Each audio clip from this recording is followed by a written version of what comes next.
मेरे प्यारे भाई और बहनों, आप सबको मेरा हार्दिक प्रणाम। जैसा कि कल हमने देखा कि जब सम्राट रामदास जी का शिष्य सिद्धांति महाराज के घर भिक्षा मांगने जाता है तो भिक्षा के बदले सिद्धांति उसे श्राप देता है। युवक श्राप सुनकर घबरा जाता है। वह सोचता है कि अब उसे अगले दिन का सूर्य देखने को नहीं मिलेगा। वह सारा दिन बेचैन रहता है। वह कहता है, सिद्धांति महाराज के मुख से जो भी शब्द निकलते हैं वे अवश्य ही सच होते हैं। आज तक कभी ऐसा नहीं हुआ जो इसने कहा हो वो सच न हुआ हो। मेरे प्यारे भाई और बहनों, इस तरह सारा दिन गुजर गया। शाम आई, सत्संग हुआ, आरती की गई। गुरु रामदास ने कहा, अब मुझे विश्राम के लिए जाना चाहिए। Let me retire for the night. जाने से पहले वे युवक को शाबाशी देकर कहते हैं, तुम घबराओ मत, तुम मेरे पास हो। बस युवक का हाल बुरा था। वह बार बार कह रहा था, ये रात मेरे जीवन की अंतिम रात है। पता नहीं कब मृत्यु मुझे अपनी आगोश में ले लेगी। आखिर स्वामी सम्राट रामदास ने उसे आश्वासन दिया, तुम बिल्कुल मत घबराओ। जब तक तुम मेरे साथ हो तब तक कोई भी तुम्हें हाथ नहीं लगा सकता।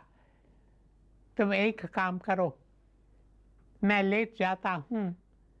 अगर सोना चाहते हो तो जाकर सो जाओ। इस पर युवक बोला, गुरुदेव, नींद तो मेरी आंखों से कोसों दूर है। मैं क्या करूं, मैं क्या करूं। मुझे बार बार एक ही बात खाई जा रही है कि मैं कल का सूरज नहीं देख पाऊंगा। तब गुरु ने कहा, अच्छा, यदि तुम्हें नींद नहीं आ रही तो तुम मेरी टांगें दबाओ, उन्हें सहलाओ, पर एक बात याद रखना, चाहे कुछ भी हो जाए तुम मेरी टांग को छोड़ना मत। तुम्हारा हाथ मेरी टांग पर होना चाहिए। चाहे कुछ भी हो जाए, आसमान गिर पड़े, तब भी मेरी टांग को पकड़े रहना। युवक ने कहा, गुरुदेव, मैं आपको कैसे छोड़ सकता हूँ। ये रात मेरे जीवन की अंतिम रात है। यदि मेरा हाथ आपके तन पर हो तो इससे अधिक मुझे और क्या चाहिए। गुरु ने कहा, नहीं, ये तुम्हारे जीवन की अंतिम रात नहीं है। तुम बिल्कुल चिंता मत करो। जब तक तुम मेरे साथ हो तब तक किसकी मजाल है जो तुम्हें हाथ लगाए। मेरे प्यारे भाई और बहनों, अब युवक अपने छोटे छोटे हाथों से गुरु की टांगे दबाने लगता है। गुरु को नींद आ जाती है। रात का एक पहर बीत जाता है, फिर दूसरा पहर बीत जाता है, तीसरा पहर भी बीत जाता है। उधर सिद्धांति महाराज जाग रहा था। वह हवन कर रहा था, उसमें आहुति डाल रहा था, मंत्र जप रहा था। ओम भूर्भुवः स्वः तत्सवितुर्वरेण्यं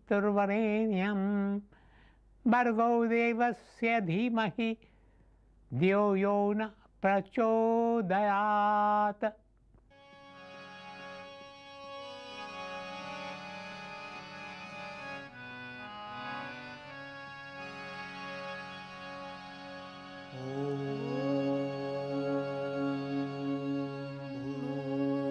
भूर्भुवस्वः तत्सवितुर्वरेण्यं भर्गो देवस्य धीमहि धियो यो नः प्रचोदयात्।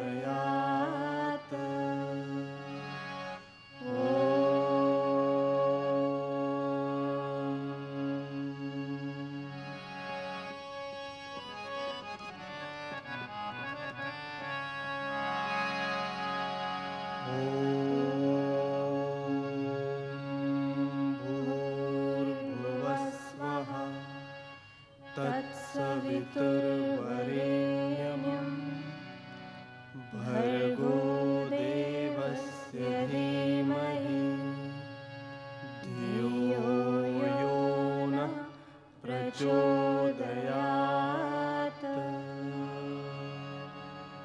मेरे प्यारे भाइयों और बहनों, तभी अचानक एक यक्षिणी प्रकट हुई। यक्ष, they are invisible beings, they make themselves visible. यक्ष और यक्षिणियाँ अदृश्य होते हैं, हम उन्हें देख नहीं सकते, पर यदि वे चाहें तो कोई भी रूप धारण कर सकते हैं। यक्षिणी ने सिद्धांती के सामने प्रकट होकर कहा, बताइए मैं आपकी क्या सेवा कर सकती हूँ। तब सिद्धांती ने कहा, मैंने अमुक युवक को श्राप दिया है कि कल सूर्य उदय होने से पूर्व उसका देहांत हो जाएगा। अब तुम किसी भी तरह जाकर उसका काम तमाम कर दो। यक्षिणी ने कहा, बस इतनी सी बात, यह युवक तो अभी कच्ची उम्र का है, मैं अभी इसका काम तमाम करती हूँ।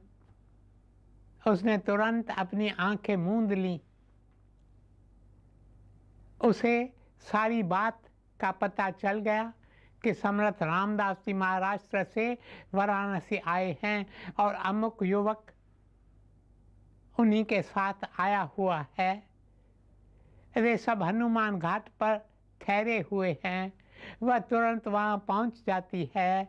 वहाँ जाकर वह देखती है कि युवक जाग रहा है, अपने गुरु की टांगे सहला रहा है। उसे लगा था कि युवक सो रहा होगा और वह उसका नींद में ही काम तमाम कर देगी। तब उसे एक युक्ति सूझी। उसने तुरंत युवक के माँ का रूप धारण कर लिया। फिर कुटिया के द्वार पर खड़ी होकर युवक से बोली, हे पुत्र, तुम पूरे 2.5 महीने हमसे दूर रहे हो। मुझे और तुम्हारे पिता तुमसे मिलने को बेताब हो रहे हैं। तुम मेरे पास आओ, मैं तुम्हें अपने सीने से लगाना चाहती हूँ। मैं तुम्हारे पास आई हूँ क्योंकि हम अब तुम्हारे बिना नहीं रह सकते। यक्षिणी की बात सुनकर युवक की जान में जान आई। वह सोचने लगा, मेरी माँ आई है, वह मुझे अपने सीने से लगाएगी, फिर तो मृत्यु मुझे छू भी नहीं पाएगी। मेरी माँ मुझे बचाने आई है, मैं उसके पास जाऊंगा। अभी वह उठने ही वाला था कि अचानक उसे याद आई कि गुरुदेव ने कहा था, चाहे कुछ भी हो जाए, तुम अपना हाथ मेरी टांग से हटाना मत, तुम यहीं बैठे रहना। मैं अपने गुरु की आज्ञा का उल्लंघन कैसे कर सकता हूँ। उसने माँ से कहा, माँ तुम्हारा स्वागत है, पर सच बताऊँ मैं अपने गुरु के पास इतने आराम से हूँ कि मुझे तुम्हारी कभी याद ही नहीं आई। मैं बहुत आनंदित हूँ, पर आज मेरा हाल बुरा है। सिद्धांती महाराज ने मुझे श्राप दिया है कि कल सूर्य उदय होने से पहले मेरा देहांत हो जाएगा। अब तुम आ गई हो तो तुम मुझे अवश्य ही बचा लोगी। युवक नहीं जानता था कि यह उसकी माँ नहीं बल्कि यक्षिणी उसे मारने आई है। आगे युवक कहता है, माँ तुम यहाँ मेरे पास आकर बैठो, क्योंकि गुरु ने मुझे यहाँ से न उठने की आज्ञा दी है, इसलिए मैं तुम्हारे पास नहीं आ सकता। तब यक्षिणी कहती है, पुत्र मैं तुम्हारे पास आना चाहती हूँ, मैं तुम्हें अपने सीने से लगाना चाहती हूँ, पर शास्त्रों में लिखा है कि यदि कोई पराया पुरुष लेटा हो तो किसी नारी को उसके पास जाकर नहीं बैठना चाहिए। यह सुनकर युवक को क्रोध आ जाता है। वह कहता है, माँ तुम यह क्या कह रही हो, ये कोई साधारण इंसान नहीं है, ये तो स्वयं ईश्वर हैं, हमारे गुरु हैं। मेरे कान आपकी बात को सुनने के लिए तैयार नहीं हैं। मेरे प्यारे भाइयों और बहनों, यक्षिनी ने देखा कि उसकी दाल नहीं गल रही, इसलिए वह लौट गई। उसके बाद वह चौथे पैर में यमराज का रूप धारण करके आई। वह आकर बोली, मैं यमराज हूँ, तुम्हें मारने आया हूँ। यदि तुम मृत्यु से बचना चाहते हो तो मेरे पास आ जाओ। मैं तुम्हें हीरे मोती दूंगा, जवाहरात दूंगा, मैं तुम्हारे लिए महल बना दूंगा। तुम्हें जो चाहिए वह मैं तुम्हें दूंगा, बस तुम मेरे पास आ जाओ। तब युवक कहता है, मुझे न हीरे मोती चाहिए, न जवाहरात चाहिए, न ही महल चाहिए, मुझे तो संतों के चरण कमल चाहिए।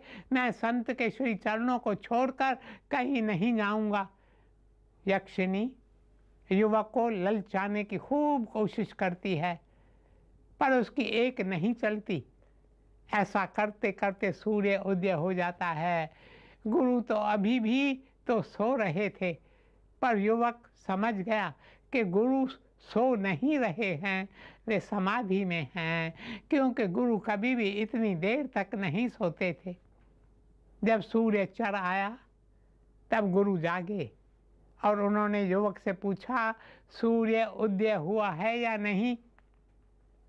उत्तर में युवक ने कहा, गुरुदेव, सूर्य उदय हुए को काफी समय बीत चुका है। गुरु ने आगे कहा, तुम अभी तक जीवित हो ना? युवक बोला, गुरुदेव, ये सब तो आपकी कृपा है, मुझे और क्या चाहिए? उसके मन में जो भय था अब वह दूर हो चुका था। अब वह गुरु से बोला, जब आप मेरे साथ हैं तो मुझे कैसी चिंता? अजब तेरा प्यार उठाया मेरा भार।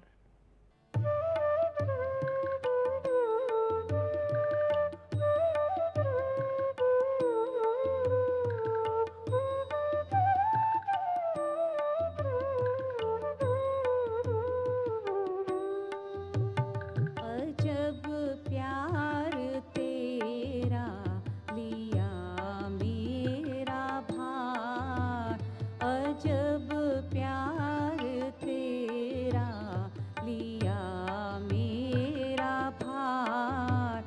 है माता तू मेरी, है माता तू मेरी, मैं तेरे आधार। अजब प्यार तेरा लिया मेरा भार।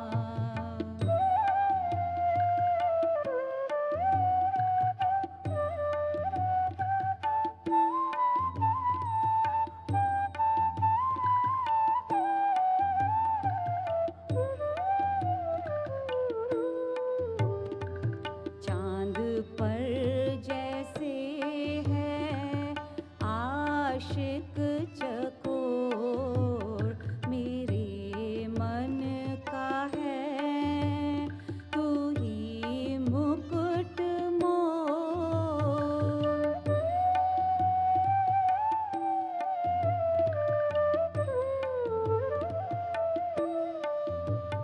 बिना संग तेरे ना कुछ भी मैं चाहूं, जन्म जन्म अंजलि तुझको ही पाऊं। अजब प्यार तेरा लिया मेरा भार, अजब प्यार तेरा लिया मेरा भार। मेरे प्यारे भाइयों और बहनों, उधर जब यक्षिनी ने देखा कि उसकी दाल नहीं गल रही तो उसे बहुत क्रोध आया। ऐसा होता है जब हम किसी को श्राप देते हैं और अगले व्यक्ति पर उस श्राप का प्रभाव नहीं होता तो श्राप उसी व्यक्ति को लगता है जिसने श्राप दिया। इतना ही नहीं, ऐसी स्थिति में श्राप का प्रभाव बढ़ जाता है। यदि आप अपनी इच्छा शक्ति का इतना विकास कर लें कि जब कोई आपको श्राप दे तो उसे अस्वीकार कर दें, हमको नहीं चाहिए, नहीं चाहिए, नहीं चाहिए, हम तुम्हें हाथ तक लगाने नहीं देंगे, तब वह श्राप अधिक प्रभावशाली हो जाएगा और उसी व्यक्ति को लगेगा जिसने श्राप दिया था। हाँ, तो यक्षिणी को क्रोध आता है।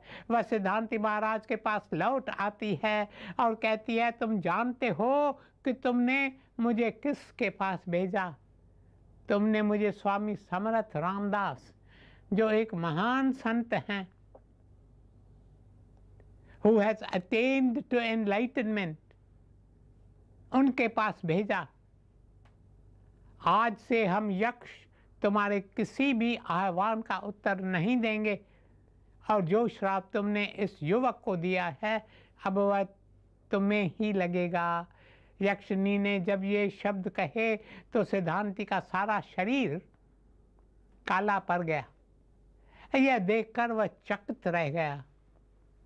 इस तरह स्वामी समर्थ रामदास ने सिद्धांति ज्योतिषी के तीसरे प्रश्न, क्या कोई ऐसा इंसान है जो हमें मृत्यु से बचा सकता है, और चौथा प्रश्न, क्या कोई ऐसा इंसान है जो हमारी किस्मत बदल सके, या का उत्तर दिया कि गुरु हमें मृत्यु से बचा सकते हैं और वे हमारी किस्मत भी बदल सकते हैं।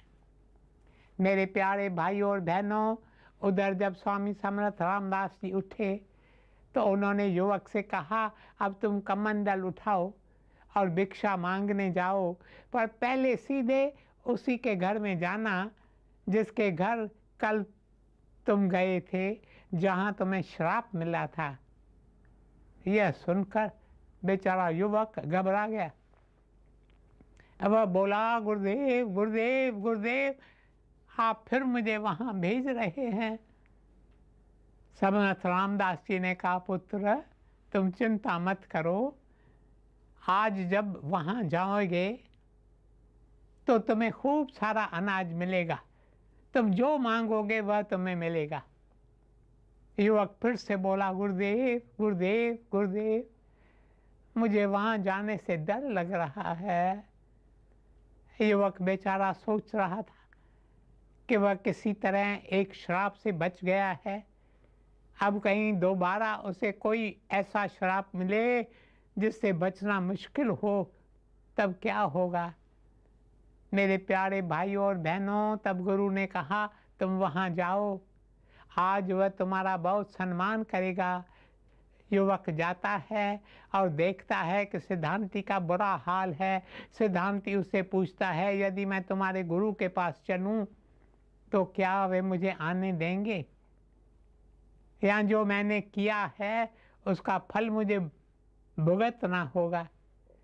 इस पर युवक कहता है, मैं तो कच्ची उम्र का हूँ, इसलिए मुझे ज़्यादा कुछ नहीं मालूम, पर मेरे गुरु बार बार कहते हैं, यदि कोई पापी पश्चाताप की भावना से संतों के पास आता है तो संत उसे स्वीकार करते हैं।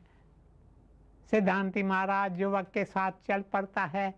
रास्ते में कोई उसे प्रणाम कर रहा था, कोई उसके पांव छू रहा था, क्योंकि वाराणसी में उसकी ऊंची शान थी, पर लोग देखते हैं कि उसका मुंह काला क्यों हो गया है। वह रामदास जी के पास आकर उनके चरण पकड़ कर रोने लगता है। समर्थ रामदास जी उसे उठाते हैं और गले से लगा लेते हैं। फिर वे उसे कहते हैं, इस अहंकार को छोड़ दो, खुद ही को मिटा दो। Trample upon your egoism. उसके बाद श्री राम का नाम जपो। श्री राम का नाम हमें पार लगाता है। राम राम राम राम राम राम राम।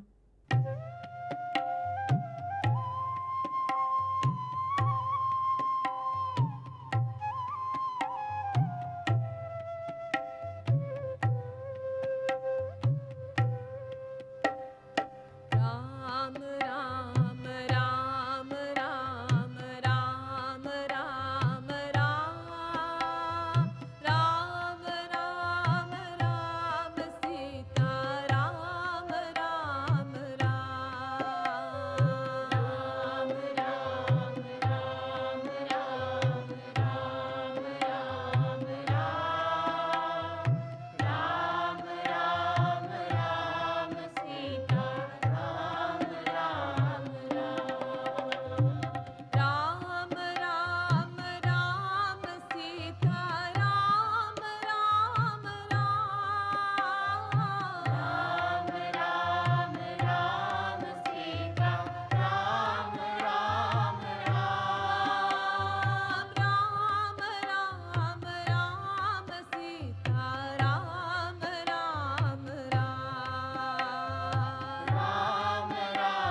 मेरे प्यारे भाई और बहनों, हमें भी प्रभु के पावन नाम का जाप करना चाहिए। जो भी नाम भाए उसका जाप करते रहें और हमेशा गुरु की आज्ञा का पालन करें। हालात चाहे कैसे भी हों, गुरु अपने आप सब संभाल लेंगे। गुरु अपने आप हमारी रक्षा करेंगे। ओम शांति शांति शांति।